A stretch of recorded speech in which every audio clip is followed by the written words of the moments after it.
Welcome to Mountaineer Monday, presented by U.S. Cellular. Hi everybody, Tony Caridi along with the coach Dwight Wallace looking back at West Virginia's contest against LSU back on Saturday. Coach, obviously losses are never pleasant, they're never fun to experience, but you can learn things. You can learn a lot of things, and West Virginia certainly did, didn't they, in that game? Well, I think it's going to be a great teaching film. It's a hard lesson learned. There's no question about that. But certainly, if you look at protection, we were so concerned about protection coming in against that great defensive line of LSU, and our protection held up really well. Secondly, we were concerned, okay, if we go quick game, where we don't have to protect very long, can the receivers get open? Yeah, they did get open. That was the good news. And then Gino's decisions were excellent, I thought. He held the ball when he had time, and he got it out of his hands when he needed to, really made some good throws and good decisions. And our defense held up pretty well versus the run until late in the game. I think we sort of didn't play quite as well as we did early in the game. So those were all the positives, and those are positive things we can take away from the game. Yeah, as far as the negatives go, we knew, and it wasn't real difficult to figure out going in, West Virginia had to be at least even in turnovers and find a way to be either even or beat LSU in special teams. Neither happened. LSU does not turn the ball over. West Virginia turns it over not 2, not 3, but 4 times. Just an absolute killer. Well, it does, and then you add a couple shank punts on top of that, which really cost you field position, and that's where we really battled. Our field position, we got the ball 7 times out of 15 possessions on the 10-yard or inside of our own 10-yard line. So I think that's one crucial thing. And so you add that along with the turnovers. Also the penalties, we had some timely penalties. I don't know that we had all that many, but certainly when they came were not good. And you mentioned special teams. We just got to get better there. They're too good to give them that many. On the positive side, though, offensively, West Virginia, let's take a look at it. You know, LSU had allowed under 700 yards of total offense against them for their first 3 games. West Virginia goes over 500 yards in offense. It just looks like if you put everything together, hey, this offense certainly is going to work. That running game, that line seems to be improving.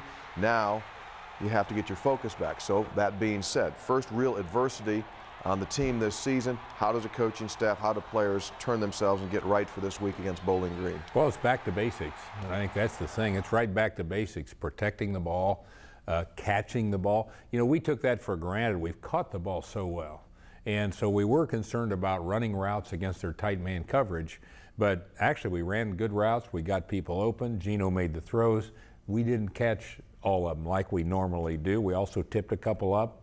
One became an interception, actually, and then another batted ball got an interception. So, unfortunately, Gino's stats are going to show interceptions. They've all been tipped or batted. None of them have been just forced throws. So that's the good side of that. But I think back to basics, Tony, answer to your question, but a lot to build on. So I'm encouraged. All right, so after it was all over, Dana Holgerson and Mountaineer players met with the media members and shared their thoughts on their first loss of the season. You know, we got beat by a good football team tonight. You know, if I would have scripted it, I probably wouldn't have scripted it this way. You know, they're gonna find ways to win. You know, and tonight their way to win was, you know, turnover. They're a smarter football team than we are. You know, we had 4 turnovers, they had none.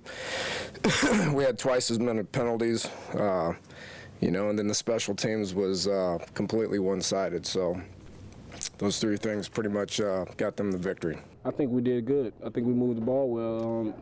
I think everything went right except for the fact that we turned it over.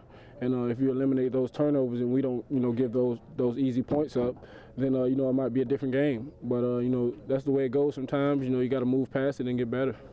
Well, besides all the national exposure that the football game received, both the WVU men's and women's soccer programs also receiving national attention this week. Both of their games nationally televised on Sunday. Now let's take a look at the results.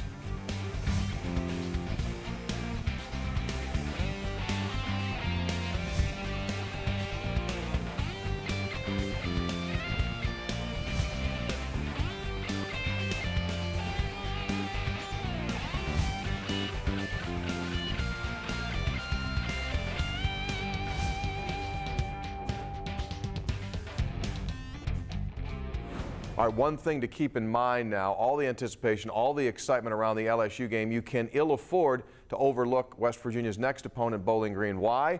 Well, not only is it Don Nehlen and Dwight Wallace's alma mater, but they're currently 3-1, just like West Virginia, and they average over 500 yards per game in offense, with 300 of those yards coming through the air. They're better than they were. Well, and they're coming after LSU. We were so excited, I think, as a fan base. And by the way, congratulations to the fans. What a great job they did. They should be commended. But also the fact that Bowling Green comes in, they're capable, and we have to get ready. Same kind of fever pitch, and that'll be the challenge for the coaches and the challenge for the players, is getting right back to that same type of excitement and as Coach talks about, energy to play this next game. Yeah.